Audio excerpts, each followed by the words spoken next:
প্রিয় চাকরি প্রত্যাশী বন্ধুগণ, আমরা এখন দেখব বাংলাদেশ পরমাণু শক্তি কমিশনের অফিস সহকারী কাম কম্পিউটার অপারেটর পদের প্রিলিমিনারি গণিত প্রশ্নের সমাধান। আমাদের প্রথম প্রশ্নটি শুরু হবে 4 নম্বর প্রশ্ন দিয়ে। এখানে বলা আছে 2 অঙ্ক বিশিষ্ট একটি সংখ্যার একক স্থানীয় অঙ্ক দশক স্থানীয় অঙ্ক অপেক্ষা 3 বেশি। তো আমরা যদি এখানে একটু ধরে নেই যে আমাদের দশক স্থানীয় অঙ্কটা সমান হচ্ছে x এবং একক স্থানীয় অঙ্ক কত হবে x প্লাস 3।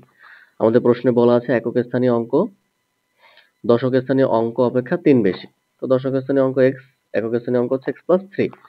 সংখ্যাটি এর অঙ্কদ্বয়ের সমষ্টির 3 গুণ অপেক্ষা 4 বেশি। সংখ্যাদ্বয়ের সমষ্টি কত?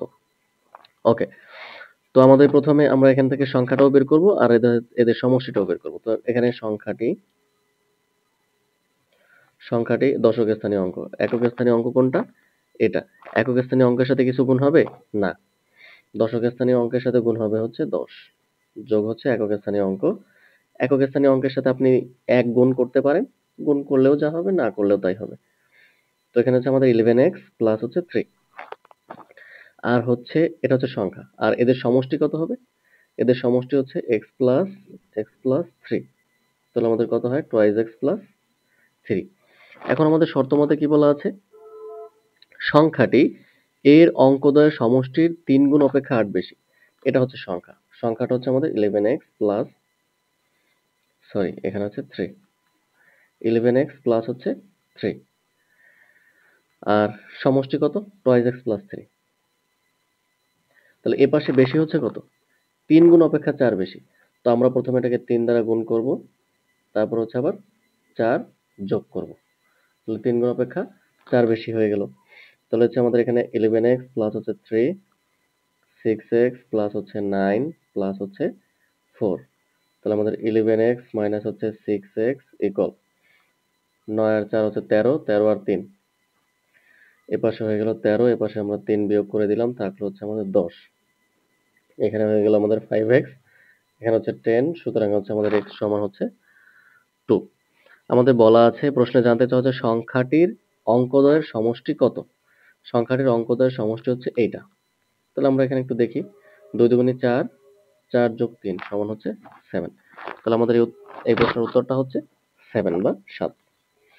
আমাদের পরবর্তী প্রশ্ন হচ্ছে 15 নম্বর প্রশ্নে বলা আছে একটি গাছের উচ্চতা 105 মিটার। তো আমরা ধরি এটা একটা গাছ, গাছের উচ্চতা হচ্ছে 105 মিটার। গাছটির শীর্ষ ভূমির কোন বিন্দুতে উন্নতি কোণ 60 ডিগ্রি তৈরি করলে গাছটির গোড়া থেকে ভূতলস্থ বিন্দুটির দূরত্ব কত? এই ধরলাম এখানে হচ্ছে 60 ডিগ্রি কোণ তৈরি করছে, এটাকে আমরা ধরতে পারি এ বি সি। জানতে চাওয়া হয়েছে এখান থেকে এখানের দূরত্বটা কত। তো আমরা ধরে নিই এখান থেকে এখানের দূরত্বটা হচ্ছে x। তো এখানে হচ্ছে আমরা সূত্র অনুযায়ী আমরা tan 60 ডিগ্রি বসাতে পারি। তো tan সমান কি ল অতি ভূতি লঘু লম্ব বাই ভূমি, তার মানে হচ্ছে এবি বাই হচ্ছে বিসি। তাহলে এবি সমান আমরা কত লিখতে পারি 105 আর বিসি সমান হচ্ছে x। tan 60 ডিগ্রি মান কত √3। ওকে, তাহলে হচ্ছে 105 বাই x। তাহলে আমরা এখানে x সমান কি লিখতে পারি? x সমান লিখতে পারি হচ্ছে 105। তো 105 কে আমরা লিখতে পারি 35 গুণন হচ্ছে 3 আর নিচে হচ্ছে √3। তাহলে একটা 3 কে আমরা কয়টা √3 লিখতে পারি? দুইটা। তাহলে একটা কাটা গেলে আরেকটা থাকবে। তাহলে আমাদের এখানে অ্যান্সার হচ্ছে 35√3। x সমান হচ্ছে কত 35√3। মানে এখান থেকে এই পর্যন্ত বা প্রশ্নে কি জানতে চাওয়া হচ্ছে যে ভূতলস্থ বিন্দুটির দূরত্ব কত গোড়া থেকে, এই গোড়া থেকে ভূতলস্থ বিন্দুটির দূরত্ব হচ্ছে 35√3। আমাদের পরবর্তী প্রশ্ন হচ্ছে 20 নম্বর প্রশ্নে বলা আছে যদি x কে 7 দিয়ে ভাগ করা হয় তবে ভাগশেষ থাকে 5। x কে আমরা 7 দিয়ে ভাগ করব। ওকে, তো আমরা একটু দেখি, এই যে হচ্ছে x, এটাকে আমরা ভাগ করলাম 7 দিয়ে, সাপোজ একবার গেল আর ভাগশেষ থাকলো কত 5। তাহলে 7 ওকে 7, 7 5 12। তাহলে x সমান কত হয়ে গেল আমাদের? x সমান হয়ে গেল 12। যদি থ্রাইস x কে 7 দিয়ে ভাগ করা যায়, মানে 3 গুণন হচ্ছে 12 কে যদি আপনি 7 দিয়ে ভাগ করেন, তাহলে 3 বারং কত হবে 36, 36 কে 7 দিয়ে ভাগ করেন, 5 7 35, আমাদের ভাগশেষ থাকবে কত 1। তাহলে আমাদের অ্যান্সার হবে ভাগশেষ হচ্ছে 1। পরবর্তী প্রশ্ন 20 এর পরে হচ্ছে আমাদের 24 নম্বর প্রশ্নে বলা আছে সেন্টিমিটার এককে একটি ত্রিভুজের দুই বাহুর দৈর্ঘ্য 7 এবং 16। একটা ত্রিভুজ তার দুইটা বাহু একটা বাহু হচ্ছে 7 মিটার, একটা হচ্ছে 16 মিটার। কোনটি ত্রিভুজের তৃতীয় বাহুর দৈর্ঘ্য হতে পারে না? ওকে, তাহলে ত্রিভুজের দৈর্ঘ্য হতে পারবে না। এই 16 থেকে আমরা যদি 7 বিয়োগ করি, অবশ্যই তৃতীয় বাহুটা 9 এর চেয়ে বড় হইতে হবে। 9 অথবা 9 এর ছোট হইতে পারবে না। আবার এই 16 যোগ 7 যদি আমরা যোগ করি, এখানে হবে 23। 23 এর চেয়ে এই সংখ্যাটা ছোট হইতে হবে। তো আমাদের প্রশ্নে অপশনে 9 আছে, আপনারা 9 দাগায় দিবেন। এটা 9 অথবা 9 এর ছোট অবশ্যই হইতে পারবে না। ওকে, নেক্সট কোশ্চেন 25। এখানে বলা আছে 8 জন লোক একটি কাজ 12 দিনে করতে পারে, 2 জন লোক কমিয়ে দিলে কাজটি করতে শতকরা কতদিন বেশি লাগবে? ওকে, 8 জনে কোনো কাজ করতে পারে হচ্ছে 12 দিনে। এই কাজটা যদি একজনে করে তাহলে বেশি দিন লাগবে। আর 2 জন লোক যদি আমরা কমিয়ে দেই তাহলে আমাদের লোক থাকলো কতজন? 6 জন। এই কাজটা যদি 6 জনে করে তাহলে কত দিন লাগবে? 6 দুগুণী 12, 8 দুগুণী হচ্ছে 16 দিন লাগবে। ঠিক আছে, আমরা ধরে নিলাম যে এই কাজটা এখন 6 জন মানুষে করলে 16 দিন লাগবে। তো আগে লাগতো কতদিন? আগে লাগতো হচ্ছে আমাদের 12 দিন। ওকে, তাহলে এখন এক্সট্রা লাগবে কতদিন? 4 দিন। তাহলে আমাদের 12 দিনে এক্সট্রা লাগে হচ্ছে 4 দিন। একে কত? 100 তে কত? কাটাকাটি করেন। 12 দিনে আমাদের এক্সট্রা লাগে কতদিন? 4 দিন। একে কত? 100 তে কত? কাটাকাটি করলে আমাদের আসবে 33.33%। 25। 25 এর পরে হচ্ছে আমাদের 30, 35। 35 এ বলা আছে দুইটি ত্রিভুজের মধ্যে কোন উপাদানগুলি সমান হওয়া সত্ত্বেও ত্রিভুজটি সর্বসম নাও হতে পারে? এটা হচ্ছে কোণ। 3টা কোণ। 3টি কোণ যদি সমান হয় তাহলে এটা সর্বসম নাও হইতে পারে। আমাদের পরবর্তী কোশ্চেন 36। 36 নম্বর প্রশ্নে আমাদের বলা আছে একটি সমান্তর ধারার সাধারণ অন্তর হচ্ছে 9, সপ্তম পদ হচ্ছে 60, 12তম পদ কত? আচ্ছা, আমাদের এখানে দেওয়া আছে সপ্তম পদ। তো আমরা সপ্তম পদ যদি বের করি a plus 7 minus 1 into D. D মানে কি? সাধারণ অন্তর। তাহলে সাধারণ অন্তর কত দেওয়া আছে আমাদের? 9। আমি সরাসরি 9 দ্বারা গুণ করে দিলাম। সপ্তম পদ হচ্ছে আমাদের কত? 60। তাহলে a প্লাস এখানে থেকে 6, 6 নং কত হয়? 54। সুতরাং আমাদের a সমান কত হবে? 60 বিয়োগ হচ্ছে 54 থাকবে হচ্ছে 6। 6 হচ্ছে আমাদের a এর মান, মানে আমাদের প্রথম পদ হচ্ছে 6, সাধারণ অন্তর হচ্ছে 9। তাহলে আমাদের দ্বিতীয় পদ কত হবে? 9 6 15। সোজা হিসাব। আমাদের 12তম পদ নির্ণয় করতে বলা হয়েছে। 12তম পদ। 12তম পদ তাহলে কি হবে? a প্লাস 12 মাইনাস 1 ইন্টু হচ্ছে 9। তাহলে 1 সমান হচ্ছে কত? 6। এখানে হচ্ছে 11। 11 গুণন হচ্ছে 9, 9 11 99, আর 9 6 হচ্ছে 15, মানে হচ্ছে 105। আমাদের 12তম পদটা হচ্ছে 105। 36 এর পরে হচ্ছে আমাদের 37। 37 নম্বর প্রশ্ন আমি একটু তুলে দিব। এখানে আমাদের thrice to the power x, এখানে হচ্ছে 3 টু দি পাওয়ার এক্স, এখানে হচ্ছে আমাদের 3 টু দি পাওয়ার এক্স। এটাকে বলছে এর মান কত? ওকে, তো এখান থেকে যদি আমি 3 to the power x common নেই তাহলে কত হয়? 1 প্লাস 1 প্লাস 1। তাহলে 3 to the power x into হচ্ছে 3। এখন সূচকের নিয়ম অনুসারে এই 3 মাথার উপরে কি আছে? একটা পাওয়ার 1 আছে। তো 1 হলে কি হবে? 3 ইন্টু এক্স প্লাস 1। এটি হচ্ছে আমাদের প্রশ্নের উত্তর। আমাদের পরবর্তী প্রশ্ন 37 এর পরে আমাদের পরবর্তী প্রশ্ন হচ্ছে 40। আমাদের 40 নম্বর প্রশ্নে বলা আছে 120 মিটার ও 80 মিটার দৈর্ঘ্যের দুটি ট্রেন প্রতি ঘন্টায় যথাক্রমে 18 কিলোমিটার ও 12 কিলোমিটার বেগে চলে। ট্রেন দুটি পাশাপাশি অবস্থানে থেকে একই দিকে অগ্রসর হলে পরস্পরকে অতিক্রম করতে কত সময় লাগবে? তো খেয়াল করেন, এদিকে একটা ট্রেন যাচ্ছে, ধরি আমরা এই ট্রেনটা হচ্ছে 120 মিটার, আরেকটা ট্রেন হচ্ছে 80 মিটার, আরেকটা ট্রেন হচ্ছে 80 মিটার। তো বড় ট্রেনটার দৈর্ঘ্য 120, ছোট ট্রেনটার দৈর্ঘ্য হচ্ছে 80, আর গতি হচ্ছে এটা হচ্ছে 18 কিলোমিটার পার আওয়ার, আর এটা হচ্ছে 12 কিলোমিটার পার আওয়ার। ওকে, তো এখন যেহেতু তারা একই দিকে যাচ্ছে, তারা কি করতেছে? একই দিকে যাচ্ছে, তাহলে আমাদের এখানে রিলেটিভ বা আপেক্ষিক গতি কত হবে? আপেক্ষিক গতি হচ্ছে 18 মাইনাস হচ্ছে 12।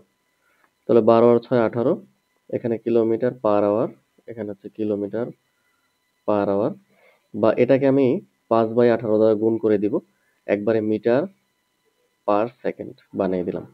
কারণ হচ্ছে আমাদের ট্রেনের দৈর্ঘ্যগুলো মিটারে দেওয়া আছে। আমাদের যে টাইমটা আমরা সেকেন্ডে বের করব। 5/18 দ্বারা যদি আমরা গুণ করি তাহলে 3 6 18 আমাদের আসবে হচ্ছে 5/3। তো আমাদের টোটাল দূরত্ব অতিক্রম করতে হবে কত? আমাদের দূরত্ব অতিক্রম করতে হবে হচ্ছে 120 আর 80। তাহলে 120 প্লাস হচ্ছে 80 সমান সমান হচ্ছে 200। এই 200 মিটার পথ আমাদের অতিক্রম করতে হবে।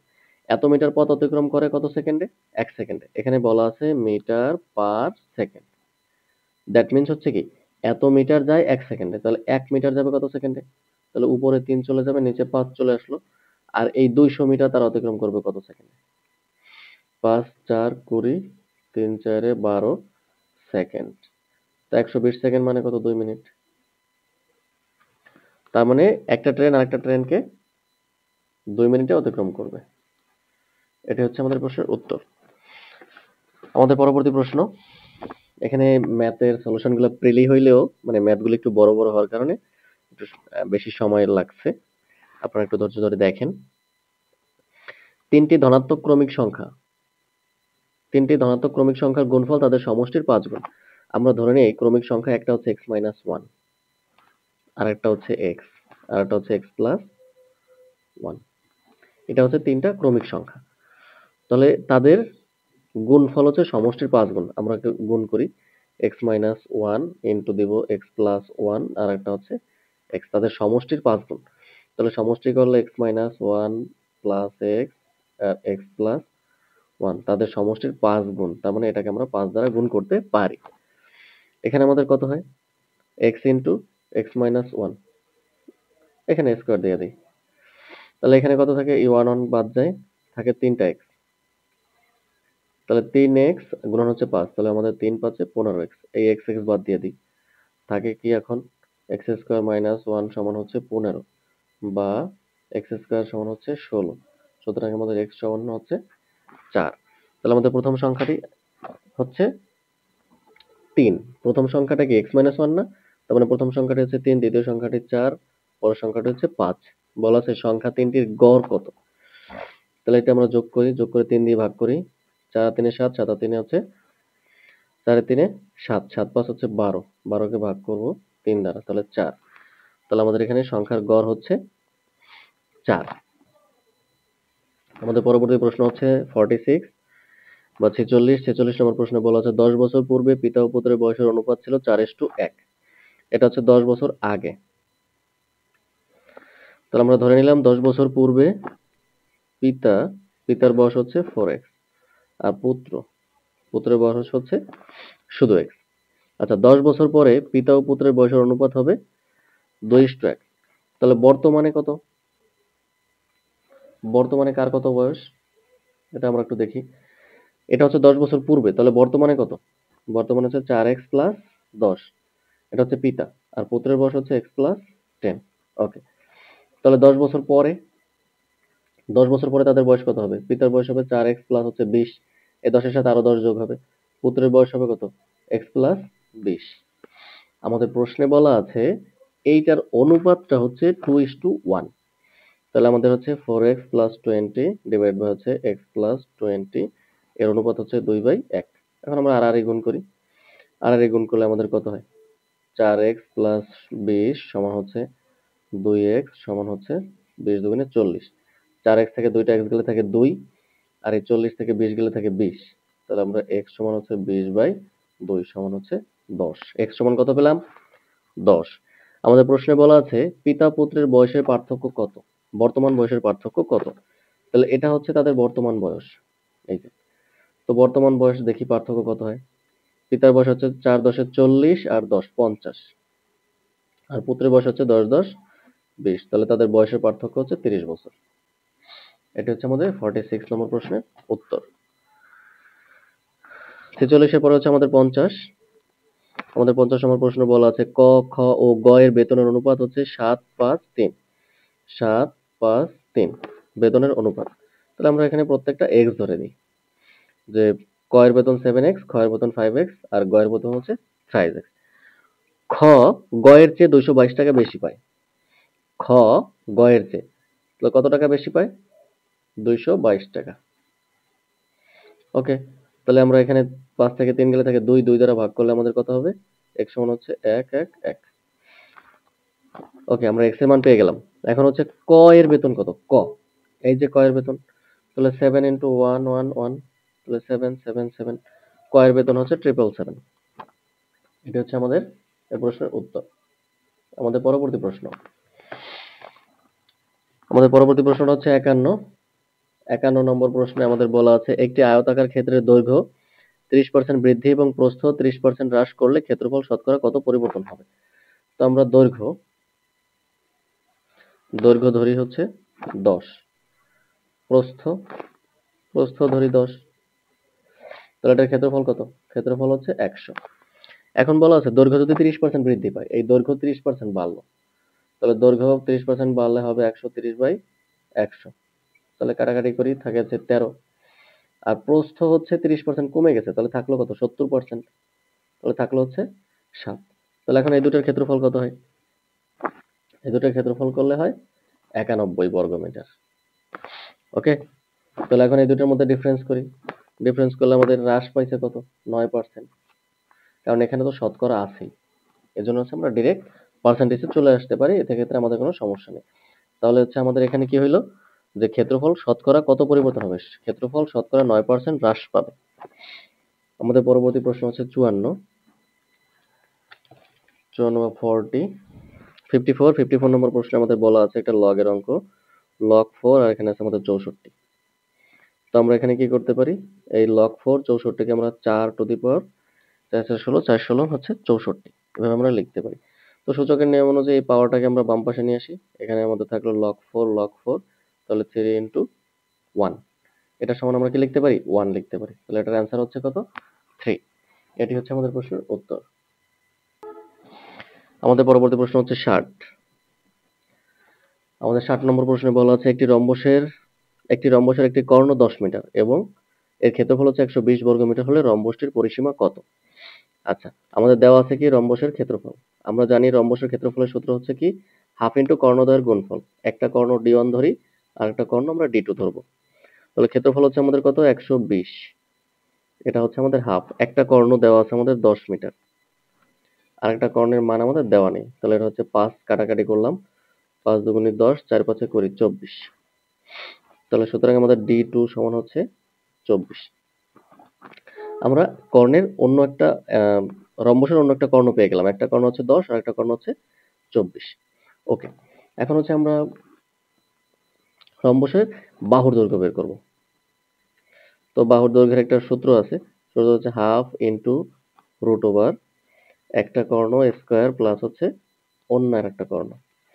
তাহলে আমরা 1/2, এখানে আমরা D1 মানে কত? 10, 10-এর হচ্ছে স্কোয়ার প্লাস হচ্ছে আমাদের 24-এর স্কোয়ার। তাহলে এখানে আমরা কি লিখতে পারি? হাফ ইন্টু রুট ওভার 10 10-এ হচ্ছে 100, আর এখানে হচ্ছে 24-এর স্কোয়ার করলে হচ্ছে আমাদের 576 হয়। তাহলে হাফ ইন্টু আমাদের এখানে আসতেছে হচ্ছে 667, হাফ ইন্টু আমাদের আসে এখানে হচ্ছে 26, আর এখানে আসবে হচ্ছে 13। তাহলে রম্বসের একটা বাহু মানে এ সমান হচ্ছে 13। তো আমরা জানি কি রম্বস কেমন, এই যে চতুর্ভুজের 4টা বাহুই সমান কিন্তু কোনো কোণেই সমকোণ না, সেটা হচ্ছে রম্বস। তো রম্বসের প্রত্যেকটা বাহুই কিন্তু সমান, তাহলে পরিসীমা কি হবে? 4 গুণন 13, 4 13 হচ্ছে 52 মিটার। তাহলে এই রম্বসটার পরিসীমা হচ্ছে 52 মিটার। আমাদের পরবর্তী প্রশ্ন হচ্ছে 67তে বলা আছে 1 - 1/x = 3 হলে আমাদের মান বের করতে বলা হচ্ছে x² + 1 ডিভাইডেড বাই হচ্ছে x² সমান হচ্ছে কত? তাহলে এটা থেকে আমরা কি করতে পারি? 1/x লিখতে পারি, আর এপাশে লিখতে পারি 3 - 1, বা হচ্ছে -1/x তার হোল স্কয়ার সমান হচ্ছে 2 তার হোল স্কয়ার করলে আমরা কি পাই? 1/x² সমান হচ্ছে 4। এখন আমরা এটা ক্যালকুলেশন করি, এখানে হচ্ছে x² আলাদা করে যদি লিখি 1/x², এটা কাটাকাটি করলে হয় 1, আর এটা 1/x² সমান হচ্ছে 4। আমাদের অ্যান্সার হচ্ছে 5। আমাদের পরবর্তী প্রশ্ন 67 পরে হচ্ছে 70 নম্বর প্রশ্নে বলা আছে ক্রয় মূল্য বিক্রয় মূল্যের দ্বিগুণ হলে শতকরা কত লাভ বা ক্ষতি হবে? আমাদের বিক্রয় মূল্য ধরি 50 টাকা, আর হচ্ছে কস্ট মানে আমাদের ক্রয় মূল্য হচ্ছে ধরি 100 টাকা। প্রশ্ন অনুসারে আমরা একটু লিখলাম। ক্রয় মূল্য, এই যে হচ্ছে ক্রয় মূল্য, ক্রয় মূল্য হচ্ছে বিক্রয় মূল্যের দ্বিগুণ, বিক্রয় মূল্যের দ্বিগুণ। তাহলে আমাদের এখানে ক্ষতি হলো কত? এই যে ক্ষতি বা লাভ আমরা কিসের উপর ডিপেন্ড করে নির্ণয় করি? ক্রয় মূল্যের উপর। তাহলে আমাদের 100 টাকায় ক্ষতি হয়ে গেছে 50 টাকা। 100 টাকায় 50% ক্ষতি হয়ে গেছে। তাহলে আমাদের এখানে কি হবে? শতকরা ক্ষতি হচ্ছে 50%। আমাদের নেক্সট এবং সর্বশেষ কোশ্চেন হচ্ছে 77। এখানে বলা আছে একটি টেলিভিশন 36,000 টাকায় বিক্রয় করে 10% ক্ষতি হয়। ওকে, 10% ক্ষতিতে বিক্রয় মূল্যটা আমরা আগে বের করে নিই। 10% ক্ষতিতে বিক্রয় মূল্য, এই যে হচ্ছে আমাদের 36,000। এটাকে যদি আমরা কি করি, আমরা একটু ব্রড করেও করতে পারি। এখানে 90 দিয়ে ভাগ করব, গুণ করব 100 দিয়ে। ওকে, না এটা এভাবে একসাথে না করা ঠিক হবে না। 10% ক্ষতিতে বিক্রয় মূল্য, 10% ক্ষতিতে বিক্রয় মূল্য হচ্ছে আমাদের কত হয়? এই 100 টাকা বিয়োগ হচ্ছে আমাদের 10 টাকা, তাহলে আমাদের থাকলো হচ্ছে 90 টাকা। তো এখন দেখি আমরা ক্রয় মূল্যটা কত। ক্রয় মূল্য হচ্ছে কি, যে আমাদের ক্রয় মূল্য যদি 100 টাকা হয় তাহলে বিক্রয় মূল্য কত? 90 টাকা। হুম, আমরা এখন এই দেখি, এটা বাদ দেই।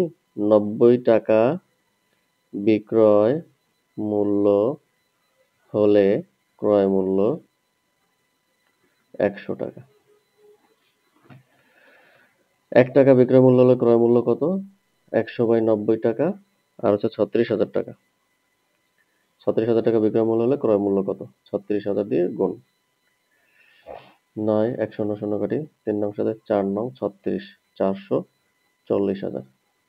তাহলে টেলিভিশনটার ক্রয় মূল্য হচ্ছে 40,000 টাকা। এখন বলছে কত টাকায় বিক্রয় করলে 20% লাভ হবে। এখন এই 40,000 গুণন হচ্ছে 120 ডিভাইড বাই হচ্ছে 100, 100, 1, 2, 4 বরং 48। 48,000 টাকায় বিক্রয় করলে হচ্ছে আমাদের 20% লাভ হবে। এটি হচ্ছে এই প্রশ্নের উত্তর। ধন্যবাদ।